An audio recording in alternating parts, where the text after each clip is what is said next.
L'évangile que nous avons en fin de semaine m'a fait penser à une ancienne émission de télévision. Ça s'appelait « Détecteur de mensonges ». Dans cette émission, c'est très simple. Ceux qui ont déjà vu ça, cette émission-là, c'est que les gens viennent, ils ont 3 déclarations à faire. Il faut dire 2 vérités, puis un mensonge. Et le but de l'émission, c'est de trouver le bon mensonge. Il essaie de nous mêler.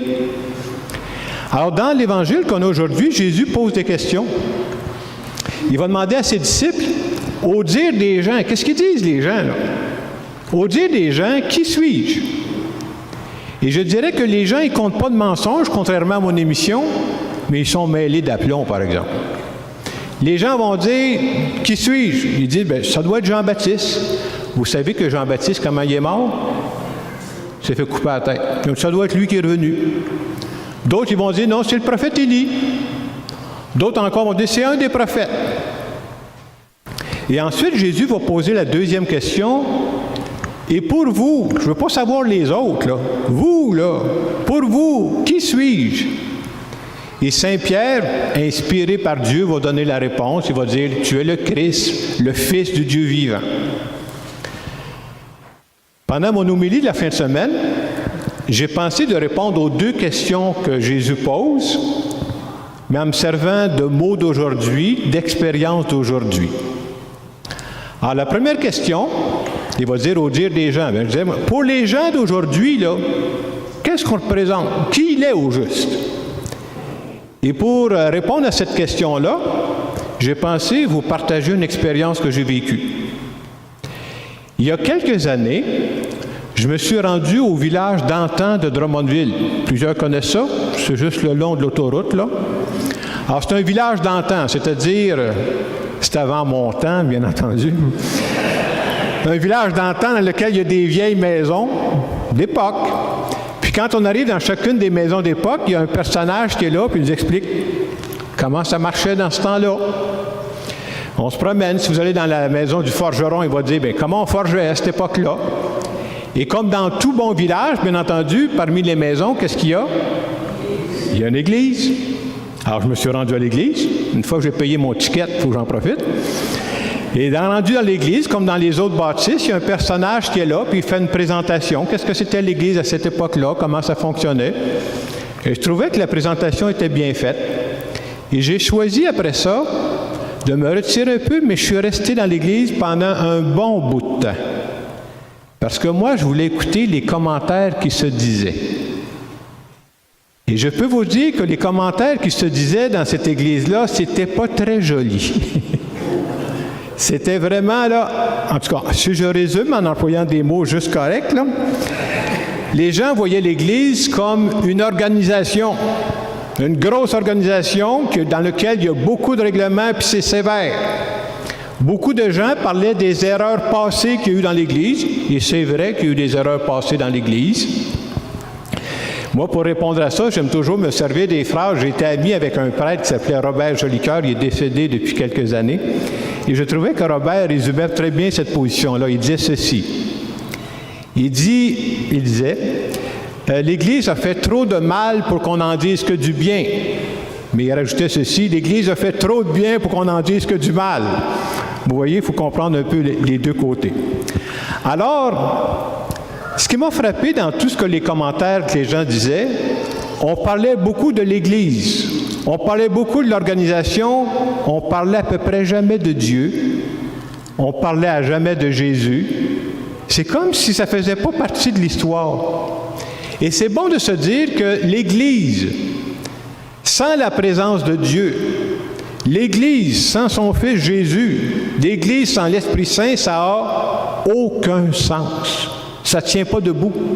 On n'est pas d'abord une organisation, là. Oui, il faut s'organiser, là. Mais ce n'est pas d'abord ça. Peut-être qu'avec le temps, on avait développé trop une Église que j'appellerais organisation. Alors, quel est notre but en réalité? On veut développer une Église relation. Notre but, c'est de développer une relation avec Dieu. Une relation avec Dieu le Père. une relation avec son Fils Jésus, une relation avec l'Esprit Saint. Et si je suis en relation avec lui, ça vient changer ma vie. La deuxième question que Jésus pose, il va dire, « Ouais, là, mais je ne veux pas savoir les autres, là. Vous pouvez sonder le monde autour de vous, ils peuvent dire toutes sortes de choses. Vous, pour vous, qui suis-je? » Et pour répondre à cette question, j'ai pensé vous donner ma réponse personnelle. Pas parce que ma réponse est meilleure que la vôtre, mais j'espère qu'en vous donnant ma réponse, ça va vous aider à identifier la vôtre. La première chose que je dirais, qui est Jésus pour moi? Jésus pour moi, avant d'être un personnage du passé, pour moi, Jésus ressuscité, c'est quelqu'un qui est présent dans ma vie maintenant. Je dirais que depuis des années, j'essaie de devenir de plus en plus intime avec lui. Alors, si j'avais une réponse à donner, je dirais que pour moi, Jésus, c'est un ami intime dans ma vie. Et ça veut dire quoi, un ami intime? Ça veut dire que c'est quelqu'un à qui je peux parler, moi, n'importe quand. 24 heures par jour, 7 jours par semaine. Si je me réveille en pleine nuit, je peux y parler. Il est là. C'est quelqu'un qui me connaît, qui connaît toute mon histoire. Il toujours me pousse vers l'avant. Vous savez, quand vous rencontrez une nouvelle personne, il faut expliquer qu'est-ce que j'ai fait avant, etc. Non, Dieu me connaît totalement, moi, là. Je n'ai pas besoin de raconter mon histoire, il est assez mieux que moi, mon histoire, puis il me pousse vers l'avant. Et c'est quand même beau de penser que je suis ami avec Dieu lui-même. C'est comme si je vous disais, moi, je suis un ami personnel du pape. Vous direz, hey, Jacques, t'es bien branché, hein? Moi, je suis mieux branché que ça, là. Je suis ami avec Dieu lui-même. Et bien entendu, Dieu me parle dans mes moments de prière. Mais il faut être réaliste aussi. Est-ce que Dieu me parle dans mes moments de prière comme je vous parle là? Mais c'est pas comme ça que ça arrive, là.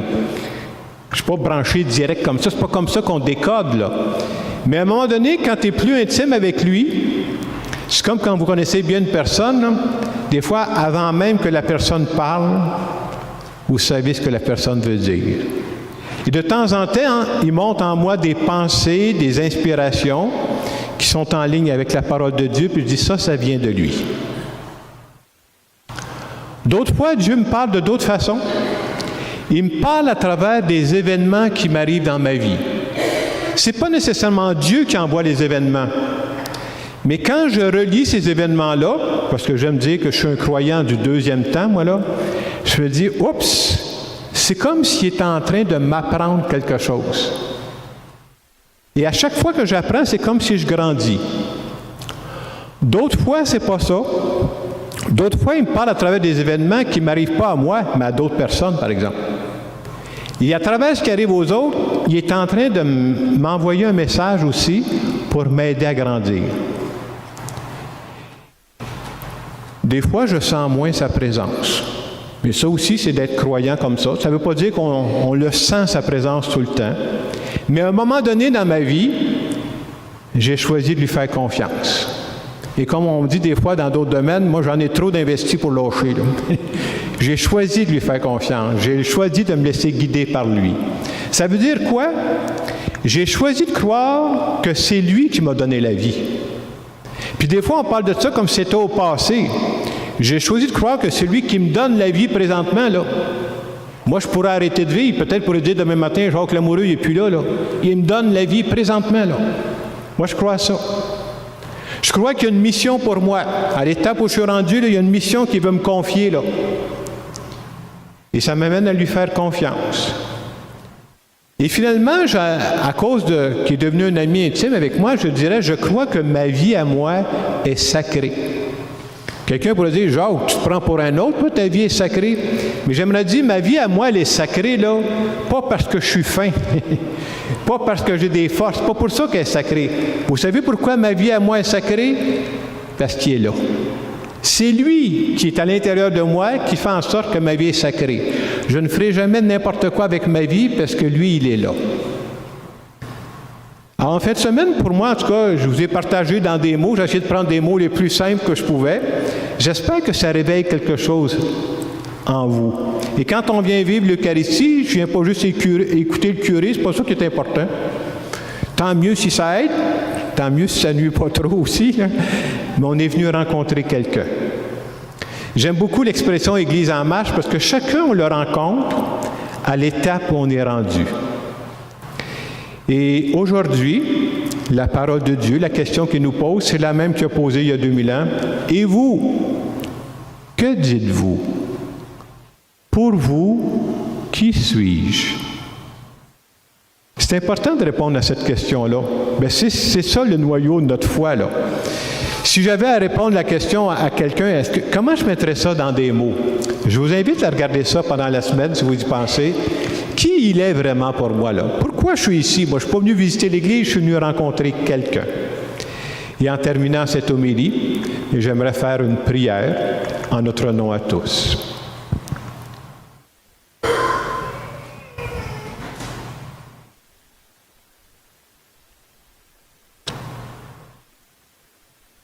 Seigneur, je veux devenir de plus en plus ami avec toi.